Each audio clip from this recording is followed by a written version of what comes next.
दोस्तों, वीडियो को शुरू करने से पहले डिस्क्लेमर कि वीडियो सिर्फ और सिर्फ एजुकेशनल पर्पस के लिए बनाया गया है। यहाँ पे इन्वेस्टमेंट एडवाइस आपको नहीं दी जाती है, तो वीडियो को देखना सीखने के हिसाब से। और इससे पहले एक वीडियो मैं आपको दे चुका हूँ, उम्मीद करता हूँ कि आपने इसको देखा होगा। मार्केट में ब्रेकआउट हो चुका है या फिर नहीं, उसके ऊपर डिस्कशन है। साथ में 3 कंपनीज है जिनको लेकर कुछ ब्रेकिंग न्यूज़ है, बहुत बड़ी खबर है, वो हमने यहाँ पे कवर की है।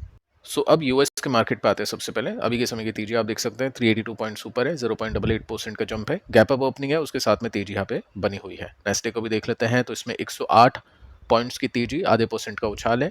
फैंग प्लस के इंडेक्स को देखें तो इसमें आज 0.60% की तेजी आप नोट कर सकते हैं। तो तीनों इंडाइसेस आज ऊपर है, प्लस में है। और रीजन क्या है उसके पीछे का, उसको देखते हैं। साथ में मैं आपको बताना चाहूंगा कि आज के दिन एफआईज ने 1300 या 1400 करोड़ के आसपास की बाइंग की है और डीआईस ने 600 करोड़ के आसपास की बिक वाली की है। अब देखिए, रीज़न आपको बताइए, आज के फर्स्ट वीडियो में हम डिस्कस कर चुके हैं कि मार्केट में क्या सिचुएशन है, डीएस्केलेशन, यूएस ने $30 बिलियन का ऑफर दिया ईरान को, ये सब चीज़ें तो है ही। साथ में आप देखोगे ना, तो एक बड़ी खबर यहाँ पे आती हुई देखने को मिल रही है कि ट्रेडर अब एंटिसिपेट करे रेट कट, जो कि होगी सितंबर के स्टार्टिंग में।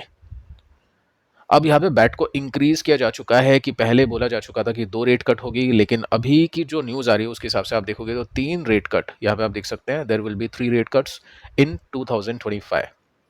अगर 3 रेट कट हो जाती है तो वेल एंड गुड, अगर नहीं हो पाती है तो मार्केट को एक झटका लग सकता है। तो देखते हैं आगे चल के क्या होगा 2025 में। अब मार्केट 3 रेट कट की एक्सपेक्टेशंस कर रहा है। मार्केट का मतलब जो ट्रेडर लोग हैं, जो अपनी पोजीशंस बना रहे हैं यूएस के मार्केट के अंदर, वो अब 3 रेट कट की एक्सपेक्टेशंस करते हुए देखने को मिल रहे हैं। तो ये एक बड़ी खबर के रूप में हम इसको देख सकते हैं। अब दोस्तों बात करते हैं कुछ बड़ी खबरों को लेकर जो इंडियन कंपनीज के लिए आती हुई देखने को मिल रही है। आफ्टर मार्केट क्लोजिंग न्यूज़ है, तो कल इम्पैक्ट्स की एक्सपेक्टेशंस हम कर सकते हैं, काफ़ी बड़े एक्शंस की एक्सपेक्टेशंस कर सकते हैं। देखो, फर्स्ट कंपनी है केपीआईटी टेक। आज के दिन 1.5% के साथ में गिरावट इसमें हो चुकी है। इसमें न्यूज़ आई है शाम को 7-8 बजे के आसपास, और न्यूज़ यह है कि कंपनी अपने फर्स्ट क्वार्टर के रिजल्ट को 30 जुलाई को अनाउंस करेगी। अब ऐसी कोई न्यूज़ नहीं है कि स्टॉक अप्स एंड डाउन्स कर जाए, लेकिन यहाँ पे इन्वेस्टर्स को आइडिया होना चाहिए कि कौन सी कंपनी के रिजल्ट कब आने वाले हैं। बीएससी कैलेंडर अगर आप गूगल पे सर्च करते हो तो फिर आपको बीएससी का कैलेंडर मिल जाएगा। अब आप अपनी कंपनी के नेम्स को सर्च कर सकते हैं। screener.in पर भी आप अगर लॉगिन करते हैं तो वहाँ पे भी आपको रिजल्ट कैलेंडर मिल जाएगा। कंपनी के नेम से आप सर्च कर सकते हैं। अब कुछ कंपनीज होगी जिन्होंने अभी तक अनाउंसमेंट नहीं किया है कि वो अपने रिजल्ट को कब डिक्लेयर करेंगे, तो उनका डेटा आपको नहीं मिलेगा। लेकिन जिन भी कंपनीज ने अनाउंस कर दिया है, ये 2 वेबसाइट्स हैं जहाँ पे डेटा मिल जाते हैं। अब देखो, यहाँ पे आप नोट करोगे तो ईपीएस कंपनी का बढ़ रहा है, अर्निंग पर शेयर कंपनी का बढ़ रहा है, और जो कंपनी की वैल्यूएशन एक टाइम पे पहुंच गई थी ईवी की वजह से 90 के आसपास का भी था, अभी के समय वो 40 के आसपास हो चुका है। यानी 50% का यहाँ पे डिस्काउंट मिल सकता है, मिल चुका है कंपनी की वैल्यूएशन में। आगे चलते हैं। यहाँ पे हम देखने की कोशिश करते हैं कि क्या कंपनी का प्रॉफिट वाइनर बेसिस पे बढ़ रहा है या गिर रहा है। तो कंपनी का मुनाफा बढ़ रहा है 150, 280, 380, 600, 800। और सीएजीआर को देखें तो ये भी ग्रोथ अच्छी है, 40% के सीएजीआर के साथ में बढ़ रहा है, सेल्स की ग्रोथ से ज़्यादा है, यानी प्रॉफिट के मार्जिन भी इंप्रूव कर रहा है। तो कंपनी के फंडामेंटल्स में कोई दिक्कत देखने को नहीं मिल रही है। साथ में एफआईस की बात करें तो एफआईस ने 22% से अपनी होल्डिंग घटा के 17% कर दी है, लेकिन इसके अगेंस्ट में डीआई ने अपनी होल्डिंग 16% से बढ़ा के 21% कर दी है। यानी एफआईस ने जितना बेचा उतना डीआईएस ने यहाँ पे बाय कर लिया है, और डीआईएस को उसकी वैल्यूशन भी समझ में आ रही है, क्योंकि वैल्यूशन कंफर्टेबल हो चुकी है, तो डीआईएस की बाइंग भी काफ़ी अग्रेसिव है, और एफआईएस ने जितना भी बेचा वो सब डीआईएस ने ले लिया। पब्लिक ने क्या किया, पब्लिक ने भी माइनर से स्टेक लिया है, 21% के आसपास यहाँ पे था, 21% के आसपास यहाँ पे है, माइनर्स का इंक्रीज पब्लिक ने किया है। अब देखिए दोस्तों, मैं आपको बताना चाहूँगा कि होता क्या है कि जब भी इस तरह की न्यूज़ आती है कि कंपनी अपने रिजल्ट को अनाउंस करने वाली है, तो इन्वेस्टर ट्रेडर ये देखेगा कि पिछले क्वार्टर में कैसे रिजल्ट थे और कमेंट्री कैसी थी कंपनी के मैनेजमेंट की। तो आप देख सकते हैं ईपीएस बीटन बाय 21%, यानी पिछले क्वार्टर में कंपनी ने नंबर्स को अच्छे पब्लिश किया था, ईपीएस बीट कर चुका था 21% के साथ में। और ट्रेडर अब एंटिसिपेट करेगी कि इस क्वार्टर में हो सकता है नंबर्स अच्छा है, उससे पहले के क्वार्टर मिस्ड है, यहाँ पे बीट एक क्वार्टर था जो मिस हो चुका है, उसके बाद में कंपनी के स्टॉक ने अच्छा परफॉर्म करना शुरू कर दिया और क्वार्टरली रिजल्ट भी अच्छे थे। अगर मैं आपको परसेंटेज बेसिस में ग्रोथ बताऊं तो आप देख सकते हैं कंपनी का रेवेन्यू 16% के साथ में बढ़ चुका है, नेट इनकम कंपनी की 50% के साथ में बढ़ चुकी है। अब देखिए, ऐसी जब भी सिचुएशन होती है तो इन्वेस्टर देखेगा फंडामेंटल्स को और साथ में टेक्निकल्स को, कि दोनों के बीच में को रिलेशन है या नहीं है, दोनों एक साथ चल रहे हैं या नहीं चल रहे हैं। आप देखोगे तो नंबर्स अच्छे आ रहे थे, तो ये ट्रेंड था स्टॉक का, बहुत अच्छा कर रहा था। ट्रेंड लाइन आप देखोगे ऊपर की तरफ शिफ्ट हो रही है। सेकंड, स्टॉक के गिरते हुए ट्रेंड लाइन को भी आप देखोगे तो यहाँ पे स्टॉक नीचे जा रहा है। यहाँ पे एक इंटरेस्टिंग ब्रेकडाउन देखने को मिला, यहाँ पे एक ब्रेकआउट इसको मिल चुका है। अब देखिए, आपको बताइए कि ब्रेकआउट्स जब भी हम देखते हैं डिसेंडिंग ट्रेंड लाइन के ब्रेकआउट्स जब भी देखे जाते हैं तो उसके साथ में एक और ब्रेकआउट देखना पड़ता है जो कि होता है स्ट्रेट लाइन का, जो कि रेसिस्टेंस वाला ब्रेकआउट होता है। उसके बाद में स्विंग के पैटर्न्स बनने शुरू हो जाते हैं। अब देखो यहाँ पे कोई प्राइस नहीं है तो ऐसा कुछ नहीं सोचना है कि कॉल टिप रिकमेंडेशन है, जस्ट मैं आपको सिखा रहा हूँ कि पैटर्न्स को आप कैसे देख सकते हैं और स्टॉक की जो भी न्यूज़ आती है स्टॉक्स में कैसा इंपैक्ट आता है। तो आप देखोगे ना, तो यहाँ पे क्या होते हैं, रेसिस्टेंस होते हैं। ये रेसिस्टेंस कंपनी का स्टॉक ब्रेक नहीं कर पा रहा है, तो जब तक ये ब्रेक नहीं करेगा जब तक कुछ पॉसिबल नहीं है। और देखते हैं नंबर्स कैसे आते हैं और नंबर्स के साथ में कुछ ब्रेकआउट्स यहाँ पे देखने को मिलते हैं या नहीं मिलते। फंडामेंटली सिचुएशन अच्छी है और डीआईज ने काफ़ी हैवीली बाइंग की है इस कंपनी के स्टॉक में। सेकंड जो कंपनी है, इसके रिजल्ट की भी न्यूज़ आ चुकी है और जल्द ही इसके नंबर्स आने वाले। कंपनी का नाम है टीसीएस। आपने एसेंचर के नंबर्स देखे, नंबर्स अच्छे थे बट गाइडेंस वीक थी तो स्टॉक गिरा था। अब देखते हैं टीसीएस के नंबर्स कैसे आने वाले हैं। अब एसेंचर की वजह से टीसीएस की भी एक्सपेक्टेशंस मार्केट कम रख रहा है और कम रख रहा है, इसी वजह से आप देखोगे ना तो टीसीएस का स्टॉक अभी नीचे है। एक साल के रिटर्न्स का डेटा आपके सामने है और इसके अंदर आप नोट कर सकते हैं कि 12% स्टॉक नीचे है एक साल के अंदर। एचडीएफसी बैंक मैंने आपको क्यों यहाँ पे दिखा रखा है। देखो आपको बताइए, आईटी और फाइनेंस के बीच में कॉन्ट्रा बैट होती है। जब फाइनेंस अच्छा करता है यानी बैंक अच्छा करते हैं तो आईटी मोस्ट प्रोबेबली बुरा करता है। कोई गारंटी नहीं है, पत्थर की लकीर नहीं है, लेकिन ऐसा हिस्ट्री में देखा गया है। अब देखिए होता क्या है, ये जो टॉप 3 कंपनीज है, जो जैसे रिलायंस ले सकते हैं, एचडीएफसी बैंक ले सकते हैं, टीसीएस ले सकते हैं, ये निफ्टी में काफ़ी सालों से है और ये टॉप 3 के पायदान पर अभी तक टिकी हुई है।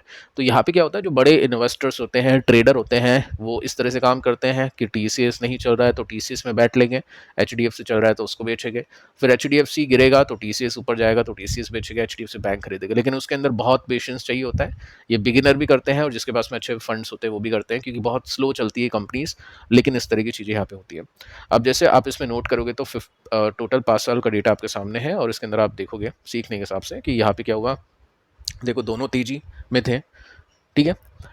एक्सेप्शंस होते हैं, जब टोटल मार्केट उड़ेगा तो हर एक कंपनी चलती है। जैसा आपने देखा आज बैंक्स प्लस में थे तो आईटी नीचे था, तो वो होगा, लेकिन कभी कभी ऐसा भी होगा कि सब कुछ तेजी में हो गया। उसके बाद में हम आगे चलते हैं। यहाँ पे आप नोट करो, यहाँ पे आपको दिखाई देगा कि ये जो ब्लू लाइन है एचडीएफसी बैंक की, ये नीचे था और टीसीएस ऊपर था, फिर एकदम से दोनों में तेजी आई। उसके बाद में बैंक, अब देखो यहाँ पे नीचे था और टीसीएस ऊपर था, फिर दोनों में गिरावट आई।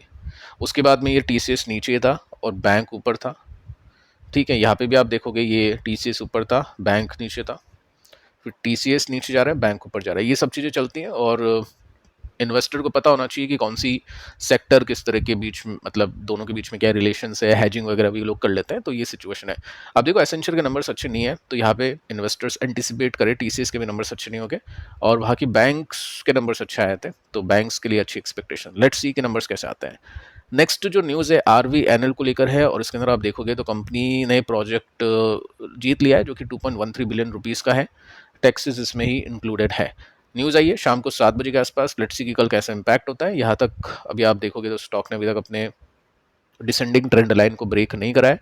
लेट्स सी कि आगे किस तरह की सिचुएशन बनती है। बाकी वैसे तो नीचे से असेंडिंग पैटर्न यहाँ पे बनना शुरू हो चुका है, चैनल पैटर्न, जो कि ऑलमोस्ट हर एक कंपनी में बन रहा है अभी के समय, क्योंकि निफ्टी का जो पुश मिलेगा तो इन कंपनीज को भी पुश मिल जाता है। नेक्स्ट कंपनी है वारी एनर्जीज और इसमें जो न्यूज़ आई है आफ्टर मार्केट क्लोजिंग आई है शाम को 6 बजे के आसपास की कंपनी को एक कॉन्ट्रैक्ट मिल चुका है 540 मेगावाट सोलर पैनल का। अब देखो यहाँ पे आपने नोट किया होगा आज के दिन स्टॉक के प्राइस में कि एकदम से तेजी बनी थी, मार्केट के साथ में स्टॉक चल गया था, लेकिन उसके बाद में गिरावट हुई। क्या पता है यहाँ पे इंसाइडर को पता हो और बाइंग की हो। बाकी वैल्यूएशन तो इसकी काफ़ी गिर चुकी है, जो 100 से भी ऊपर पी पर था वो अभी 43 के पी पर आ चुका है, क्योंकि नंबर्स बढ़े हैं, स्टॉक का प्राइस नहीं बढ़ा है। पैटर्न को देखिए तो कप एंड हैंडल पैटर्न, ठीक है। यहाँ पे ये कप है, ये इसका हैंडल है, देखते ब्रेकआउट करता है या ब्रेकडाउन करता है। चांसेस तो अभी उन कंपनीज में, मतलब होता क्या है, आप ब्रेकआउट्स और ब्रेकडाउन्स की भी एक्सपेक्टेशंस कर सकते हैं अपने रेसिस्टेंस और सपोर्ट को देखते हुए। देखो जब भी रेसिस्टेंस नीचे की तरफ शिफ्ट होता है उसका मतलब होता है वीकनेस और वीकनेस का मतलब होता है ब्रेकडाउन। जब भी सपोर्ट ऊपर की तरफ शिफ्ट होता है उसको बोलते हैं स्ट्रेंथ और स्ट्रेंथ का मतलब होता है breakout. Chances are very high, ऐसा कुछ नहीं है कि पत्थर की लकीर है। जैसे कि आप देखोगे तो यहाँ पे आपको दिखाई देगा कि कंपनी का जो सपोर्ट है ऊपर की तरफ शिफ्ट कर रहा है, तो स्ट्रेंथ कंपनी के स्टॉक में बनी हुई है, रेसिस्टेंस अनचेंज है। लेट्स सी कि आगे चल के इसमें क्या देखने को मिलेगा। अगली जो कंपनी, इसका नाम एचडीएफसी बैंक, आधे % की गिरावट के साथ में स्टॉक ने क्लोज किया और आफ्टर मार्केट क्लोजिंग न्यूज़ है। इसमें आप देख सकते हैं एचडीबी फाइनेंशियल, जो कि इसकी सब्सिडरी कंपनी, सिक्योर कर चुकी है 55 times subscription from qualified institutional buyers. 4:10 का डेटा है, यानी एंडिंग का डेटा है। अब आप अप्लाई नहीं कर सकते, आज लास्ट डे था, फाइनल बिडिंग डे। अब मैं आपको बता चुका हूँ कि फाइनल बिडिंग डे पर ही इन्वेस्टर देखता है क्या करे क्या नहीं करे, क्योंकि उसमें पता चल जाता है कितना क्या सब्सक्रिप्शन है, और जीएमपी का जो लास्ट डेटा है वो भी पता चल जाता है। अब देखो यहाँ पे सीखने के हिसाब से अपन बातचीत करते हैं, चीज़ों को देखते हैं, समझते हैं। देखो वैल्यूएशन इसमें कंफर्टेबल है, ऐसा कुछ नहीं है कि ये 40-50 के पी पर आ रहा है, 27 का पी है, लेकिन पिछले साल की अर्निंग्स गिरी है पिछले से पिछले साल के कंपैरिजन में। चलो ठीक है, वो भी बड़ी कंपनी है तो रिकवरी कंपनी में आई जाएगी, ऐसी कोई बड़ी बात नहीं है। अब देखो यहाँ पे क्या मेंशन कर रखा है, क्वालिफाइड इंस्टीट्यूशनल बायर्स, यानी डीआईज एफआईज, ये जो बड़े बड़े इंस्टीट्यूशनल बायर्स होते हैं, ठीक है, इन्होंने कितना लिया इसमें 55 टाइम्स, 55 गुना। अगर मैं यहाँ पे रिटेल इन्वेस्टर का या टोटल डेटा आपको दिखाऊं, टोटल सब्सक्रिप्शन का डेटा दिखाऊं, तो यहाँ पे 17 गुना है, यानी इंस्टीट्यूशनल बायर ज़्यादा इच्छुक है इस कंपनी के स्टॉक को लेने के लिए। और ये चीज़ मैंने आपको पहले से ही सिखा दी थी कि जब भी ऐसी कोई कंपनी आती है जिसका मार्केट साइज़ अच्छा होता है, ब्रांड वाली कंपनी होती है, जिसको डीआईएफआईज अपने पोर्टफोलियो में रखना चाहती है, ऑब्वियस उनको रखना पड़ेगा, तो वो रश करते हैं, वो खरीदते हैं। और 55 टाइम्स यानी सबको तो मिलेगा नहीं, 55 गुना सब्सक्राइब हो गया है, 1 गुना मिलेगा, बाकी 54 गुना का आ गया, वो तो नहीं मिलेगा। वो क्या करेगी फिर, वो जब लिस्ट होगा तो ओपन मार्केट से बाय करेंगे। तो ये सब चीज़ें यहाँ पे हो सकता है हम देख पाए, क्योंकि जब भी ऐसी कंपनी आती है तो वहाँ पे रश होता है, इन्वेस्टर्स अपने पोर्टफोलियो में रखने के लिए उसको खरीदते हैं। अब काफ़ी लोग उसमें देखेंगे इंट्राडे, कभी कुछ हो सकता है पोजिशनल के लिए देखे, कुछ हो सकता है लॉन्ग टर्म के लिए देखे, तो आप क्या करना चाहते हो कमेंट कर सकते हैं, बाकी लिस्टिंग पे देखते हैं। अब देखो एग्जांपल देके चलता हूँ एक कंपनी का, ये भी अच्छे ब्रांड वाली कंपनी है, जिसमें मतलब नामचीन कंपनी बजाज हाउसिंग फाइनेंस, इसकी वैल्यूएशन वैसे भी हाई थी, स्टिल लोगों को इसको खरीदना था, एफ आई को, डी आई को, तो क्या हुआ, अपने होल्डिंग्स में रखा। ये इंट्राडे की कैंडल है, इतनी बड़ी कैंडल, यानी वहाँ पे जैसी कंपनी का स्टॉक खुला था उसके बाद में बड़ी तेजी इसमें बन गई, उसके अगले दिन भी इसमें तेजी बन गई।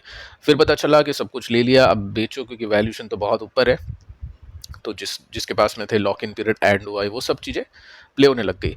आज की डेट में 1 साल से ज़्यादा का टाइम हो चुका है, जो 70-80 पर था आज ये 45 की वैल्यूएशन पे भी है, और नहीं चल पा रहा है क्योंकि 30 के आसपास आई थिंक आएगा, 30-35 के आसपास आएगा जब ये कंफर्टेबल हो जाएगा। तो देखते हैं एचडीबी फाइनेंशियल को कितना उठाते हैं लिस्टिंग डे पर, क्या वैल्यूएशन कर देते हैं उसकी, और जस्टिफाई करती है उसकी अर्निंग्स के साथ में, या फिर नहीं, आगे चल के अपन उसके ऊपर भी डिस्कशन करेंगे। बाकी जिसके पास में एप्लीकेशन जिसने लगा दी है, देखते हैं उनके लिए क्या बनता है लिस्टिंग डे पर। बाकी जीएमपी तो कुछ खास देखने को अभी तक तो नहीं मिला, लेकिन चांसेस आर वेरी हाई कि लिस्टिंग डे पर ये जो बड़े इन्वेस्टर्स हैं, जो मैं आपको काफ़ी पहले से ही बता चुका हूँ कि बजाज हाउसिंग फाइनेंस में ऐसा हो चुका है, हो सकता है कुछ ना कुछ वो लेने की कोशिश करें। तो फिलहाल दोस्तों इस वीडियो में इतना ही, पिछले वीडियो को आप देख लेना, ये भी काफ़ी इंपॉर्टेंट है। मिलते हैं कल किसी और वीडियो में किसी और इन्फॉर्मेशन के साथ, तब तक के लिए शुभ रात्रि।